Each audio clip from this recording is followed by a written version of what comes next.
Balloons hung from the ceiling. A small cake with 2 candles sat on the table. Children's laughter filled the air as family gathered to celebrate a toddler's special day.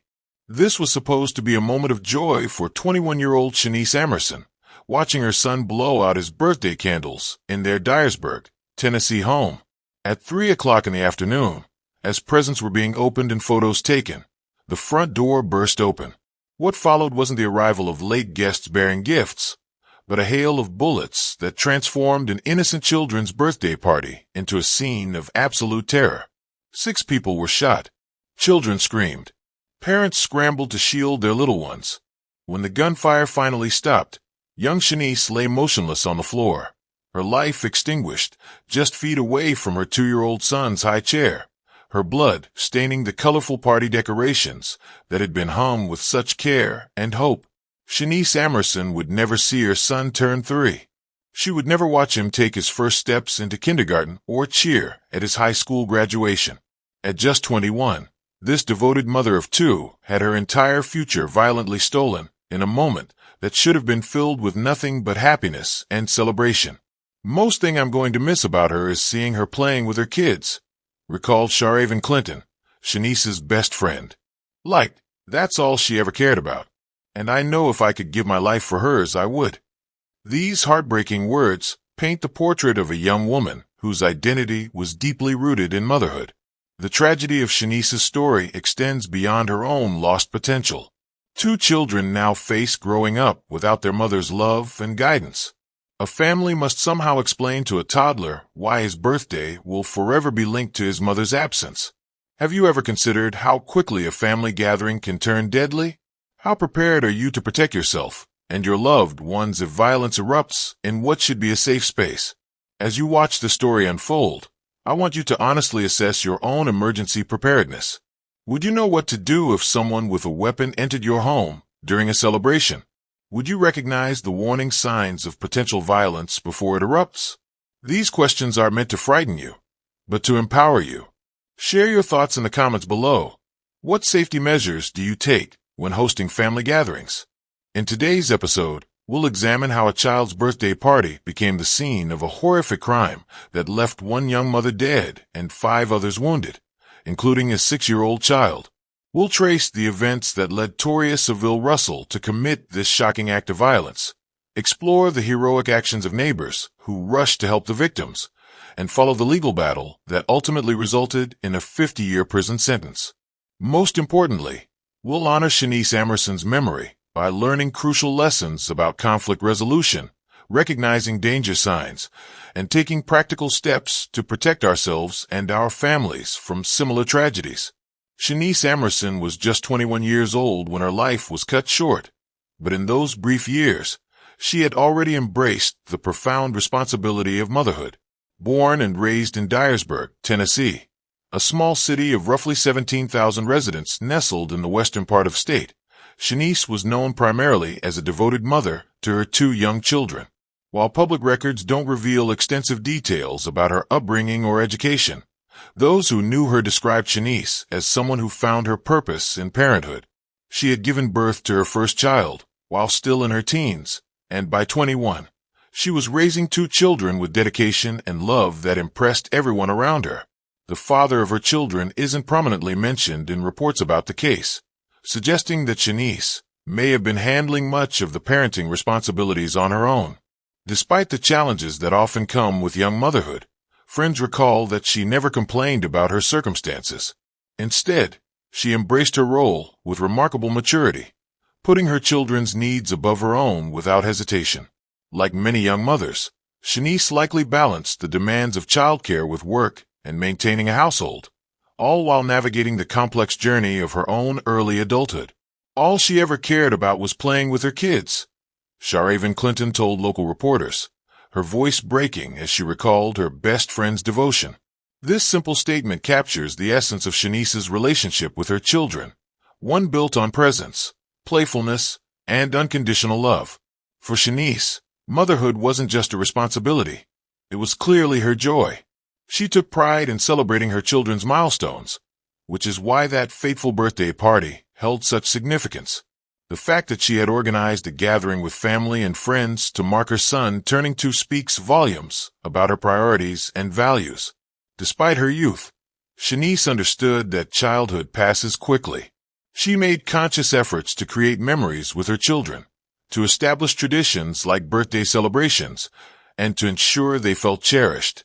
The tragic irony that her life ended during one such moment of maternal devotion only underscores the depth of her commitment to her children.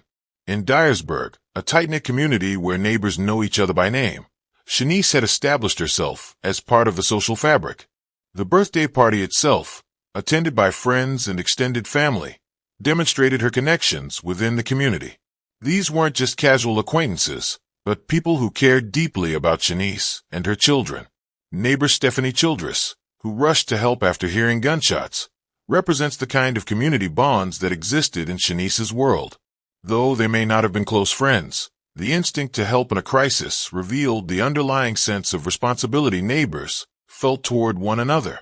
After the tragedy, the outpouring of grief from the Dyersburg community showed that Shanice's impact extended beyond her immediate circle. Local media coverage captured community members expressing shock and sorrow, holding vigils, and supporting the family she left behind, a testament to how even a young life can leave meaningful impressions on an entire community. The morning of the birthday celebration likely began with excitement in the Emerson household. Shanice had spent days planning her son's special day, carefully selecting decorations, ordering a cake, and arranging for family and friends to gather at their Dyersburg home. For any parent, a child's second birthday marks an important milestone, the transformation from baby to little person with a developing personality and growing independence. Shanice probably woke early that day, hanging colorful streamers and balloons throughout the living room. She might have dressed her son in a special outfit, taking photos as he explored the transformed space with wide-eyed wonder. The high chair would have been positioned prominently, ready for the moment when everyone would sing happy birthday, and the little boy would attempt to blow out his candles. As guests began arriving throughout the afternoon, bringing wrapped presents and warm wishes, the atmosphere was festive and relaxed. Children played together while adults chatted, sharing stories and laughter. Shanice moved among her guests, the proud mother ensuring everyone had food and drinks, pausing occasionally to scoop up her birthday boy for a quick cuddle or to wipe icing from his face. No one at the party could have imagined that this ordinary celebration would soon become a crime scene. According to Dyersburg Mayor John Holden, who later spoke to local media, an altercation had occurred at the home earlier that same day. The exact nature of this dispute remains somewhat unclear in public records, but it apparently involved adults who either lived at or had connections to the residence where Shanice was hosting her son's birthday party. This earlier confrontation, while seemingly resolved or at least paused, had created an undercurrent of tension that most guests were likely unaware of as they arrived for the celebration. What might have appeared to be a minor disagreement, perhaps over personal matters, past grievances, or ongoing conflicts, had actually set the stage for the violence that would follow. Court documents suggest that the dispute may have involved individuals with connections to Torius Seville Russell, the man who would later be convicted of Shanice's murder. Whether Russell himself was directly involved in this initial altercation remains unclear, but the conflict evidently escalated in his absence, with emotions simmering beneath the surface of the birthday festivities. The tragedy of Shanice's story partly lies in this collision of innocent celebration with unresolved conflict. While she focused on creating a joyful experience for her son and guests, dangerous emotions were building elsewhere. The birthday party, a symbol of new life and future possibilities, became entangled with grievances that had nothing to do with Shanice or her children. This pattern is disturbingly common in many shooting incidents, where innocent bystanders become victims of conflicts they had no part in creating or escalating. Court records reveal that around 3 o'clock in the afternoon, as the birthday party was in full swing, Justin Kincaid drove Torius Seville Russell to the residence. Whether Russell had been explicitly invited to the celebration remains unclear, but his arrival would forever change the lives of everyone present. Russell, then in his 20s, didn't come empty-handed, but what he brought wasn't a birthday gift. According to witness testimonies later presented at trial, He arrived armed and with apparent intent to continue or escalate the earlier confrontation. His demeanor upon entering the property was described as agitated and confrontational, a stark contrast to the celebratory atmosphere inside. As Russell approached the house, most guests remained unaware of the danger. Inside, children played with toys, while adults supervised and socialized. Shanice was likely focused on her hosting duties, perhaps cutting cake, opening gifts with her son, or simply enjoying the gathering of loved ones celebrating her child. The exact moment when Russell entered the home would later be recounted by multiple witnesses, with varying details, but all agreed on the sudden shift from celebration to terror. There was little to no warning before the first shot was fired. No opportunity for de-escalation. No chance for parents to remove their children from harm's way. In the split second between Russell's entrance and the eruption of gunfire, Shanice Emerson experienced her final moments as a mother, daughter, friend, and community member. Her life about to be extinguished in an act of violence that had nothing to do with her or her children. The first gunshot shattered more than just the birthday party atmosphere. It fractured time itself for everyone present, dividing their lives into before and after. Witnesses would later describe the initial moments of confusion as the sound echoed through the small home. Some guests initially mistook the noise for a balloon popping or something falling. That momentary misunderstanding cost precious seconds of reaction time. As Torius Russell moved further into the home, the reality became horrifyingly clear. He reportedly fired multiple shots in quick succession, seemingly targeting specific adults, but showing little regard for who else might be in the line of fire. Children screamed. Parents lunged to shield their little ones. Some adults pushed toward exits, while others froze in shock or dropped to the floor. Chenise, whose maternal instincts would have immediately turned to protecting her children, had no chance to reach safety. According to court testimony, she was struck in the chest by one of the bullets. The young mother collapsed near her son's high chair, her life draining away even as the chaos continued around her. 5 other people, including a 6-year-old child, were also hit by bullets that tore through the crowded space. The entire shooting lasted less than a minute, a brief eruption of violence with permanent consequences. Russell reportedly fired until his weapon was empty. The birthday decorations now riddled with bullet holes, the floor scattered with shell casings alongside fallen party favors. Witnesses described the surreal juxtaposition of cheerful birthday banners hanging above scenes of bloodshed. As suddenly as he had arrived, Russell fled the scene, leaving behind devastation that would forever alter the lives of everyone present. The birthday cake remained on the table, its candles unlit, as Shanice's son witnessed horrors no child should ever experience. As the sound of gunshots faded, the birthday home transformed into a scene of frantic emergency response. Those uninjured rushed to help the wounded, while others called 911, their voices shaking as they described the carnage to dispatchers. Chenise lay motionless as blood spread across the floor beneath her. The 5 other victims, including the 6-year-old child, suffered injuries of varying severity.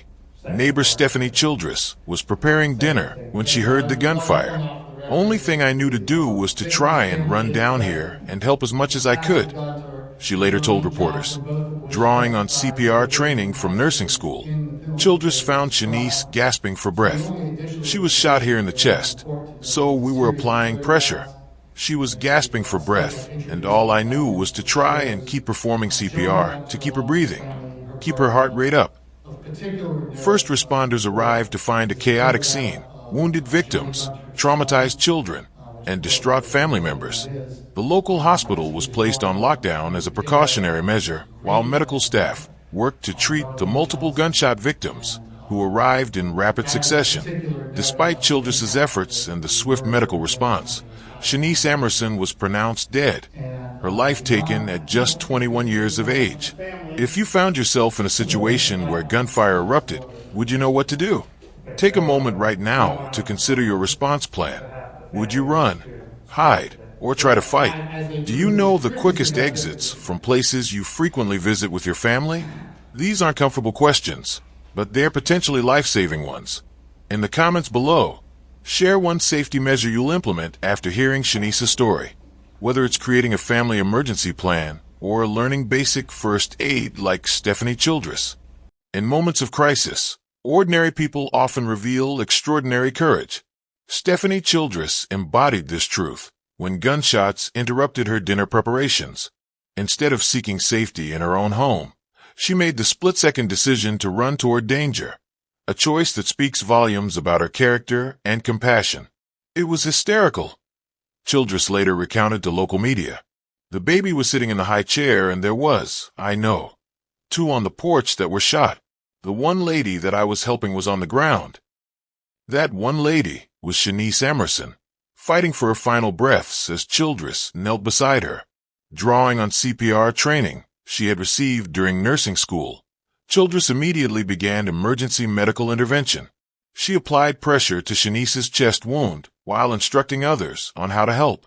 She was gasping for breath, and all I knew was to try and keep performing CPR to keep her breathing, keep her heart rate up, Childress explained. Despite having no personal connection to Chenise or the birthday party guests, Childress risked her own safety and willingly exposed herself to trauma to help strangers in need. Right after people were scattering and running, and it was pretty much just hysterical, she recalled. I really didn't see anything other than somebody needing help, and that's what I was trying to do. Though her efforts couldn't save Shanice's life, Childress's actions represent the counterbalance to the senseless violence, a reminder that for every person who chooses to harm others, there are many more ready to help, heal, and protect their community members without hesitation. While Shanice Amerson suffered the fatal consequences of the shooting, 5 other individuals also fell victim to the gunfire that day. According to the State Gazette, the wounded ranged in age from 6 to 32 years old, a stark reminder that gun violence indiscriminately affects both the young and old. Among the injured was a 6-year-old child who had come to celebrate with Shanice's son. This young victim faced not only physical trauma from the gunshot wound, but also the psychological impact of experiencing such violence at a tender age. The other adult victims included both family members and friends who had gathered for what should have been a joyous occasion. Court records indicate that some victims were struck while attempting to shield children or help others escape. Several suffered serious injuries, requiring extensive medical treatment and rehabilitation. For these survivors, the physical wounds eventually healed, but the emotional and psychological scars remained, manifesting as post-traumatic stress, anxiety, and recurring nightmares. The financial burden of medical bills added another layer of hardship for the victims and their families. Many faced lengthy recovery periods that impacted their ability to work and care for their own children. What began as a simple birthday celebration resulted in life-altering consequences for multiple households in the Dyersburg community. Perhaps the most heartbreaking aspect of this tragedy is the impact on the children who witnessed it, especially Shanice's 2-year-old son, whose birthday celebration became the backdrop for his mother's murder. Developmental psychologists note that children who witness violent deaths, particularly of parents, often suffer profound and lasting trauma. Shanice's son and the other children present that day experienced what no child should ever endure. They saw adults, their protectors and sources of security, suddenly vulnerable and afraid. They heard gunshots, screams, and crying. They witnessed blood and injuries in what should have been a safe space. For Shanice's children, the trauma extends beyond that single day. They face growing up without their mother's guidance and love. As her best friend Sharaven Clinton pointedly asked, "Who wants to grow up without a mama? Who wants to have to remember that their mama passed away on their birthday?" This question encapsulates the cruel legacy these children inherit. Annual birthday celebrations forever intertwined with the anniversary of profound loss. Dyersburg police responded to multiple 911 calls reporting gunfire at the residence, arriving to find a chaotic scene with 6 shooting victims. As medical personnel tended to the wounded, investigators began the methodical process of collecting evidence and interviewing witnesses. Shell casings scattered across the floor, bullet holes in walls, and the testimonies of those present quickly painted a picture of what had transpired. Multiple witnesses identified Torius Seville Russell as the shooter, with several people recognizing him from previous interactions. Crucially, investigators learned that Justin Kincaid had driven Russell to the location just before the shooting occurred. This information provided investigators with a clear timeline and helped establish Russell's presence at the scene. Law enforcement launched an immediate manhunt for Russell, who had fled the area after the shooting. They issued public alerts with his description and warned that he should be considered armed and dangerous. Through a combination of witness statements, physical evidence from the crime scene, and information about Russell's known associates and hangouts, authorities were able to locate and apprehend him within days of the shooting. The investigation also revealed the connection between the earlier altercation at the residence and Russell's subsequent violent return, establishing a clear motive for what might otherwise have appeared to be a random attack. The case of State of Tennessee versus Torius, Seville Russell moved through the legal system with the gravity it deserved. Prosecutors charged Russell with first-degree felony murder, attempted first-degree murder, 8 counts of aggravated assault, and 1 count of reckless endangerment, a total of 11 serious charges, reflecting the magnitude of his actions. As the case progressed to trial, the prosecution built their case around eyewitness testimony, physical evidence from a crime scene, and the established timeline of events. They painted a picture of Russell arriving at the birthday party with clear intent to cause harm, showing little regard for the presence of children or innocent bystanders. The defense strategy focused on challenging witness identifications and questioning whether Russell was definitively the shooter. They also raised issues about the earlier altercation, attempting to frame the shooting as a response to provocation rather than premeditated violence. During proceedings, the trial court dismissed the attempted first-degree murder count and partially dismissed the first-degree felony murder count, allowing the jury to consider the lesser included offense of second-degree murder. One contentious moment came when the defense moved for a mistrial after a state's witness made hearsay statements. The judge denied this motion, ruling that the statements didn't substantially prejudice the jury against the defendant. Throughout the trial, family members of Shanice Amerson attended court proceedings, their presence a silent reminder of the human cost behind the legal arguments and procedural maneuvers. After deliberation, the jury returned with their verdict: guilty of second-degree murder, as a lesser included offense of felony murder, 8 counts of aggravated assault, and 1 count of reckless endangerment. The conviction represented accountability for Shanice's death and the injuries inflicted on 5 others, including a child. At the sentencing hearing, the judge imposed a total effective sentence of 50 years in prison, a substantial term reflecting the severity of Russell's crimes and their devastating impact on multiple victims and their families. The sentence was structured to ensure Russell would spend decades behind bars, with consecutive terms for the most serious offenses. Russell's defense team filed an appeal, challenging the sufficiency of evidence, judicial decisions regarding charges, and the length of sentencing. However, the appellate court ultimately affirmed both the convictions and sentences, concluding that the trial court had acted within its discretion and that the evidence fully supported the jury's verdict. Her son's birthday, which should be a day of celebration, is now forever linked to profound loss. Child psychologists note that children who lose parents to violence often struggle with complicated grief, trust issues, and fear that can persist well into adulthood. They must somehow preserve Shanice's memory for her children while helping them process trauma that even adults struggle to comprehend. The ripple effects extend to Shanice's siblings, extended family, and close friends like Sharaven Clinton, who expressed such profound grief in her interviews. Each holiday milestone and family gathering now carries the weight of Shanice's absence, an empty chair that will never again be filled. The Dyersburg community responded to the tragedy with an outpouring of support for Shanice's family and the other victims. Local churches organized prayer vigils, where hundreds gathered to mourn collectively and seek healing. Community fundraisers helped cover funeral expenses and provided financial assistance to the injured victims facing medical bills. The shooting also prompted community conversations about violence prevention. Local schools enhanced their trauma support services to help children process the event, while community centers offered conflict resolution workshops.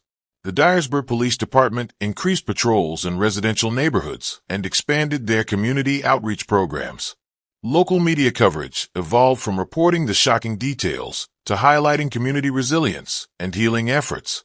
The tragedy became a catalyst for strengthening community bonds, with neighbors checking on each other more frequently and being more vigilant about suspicious activities.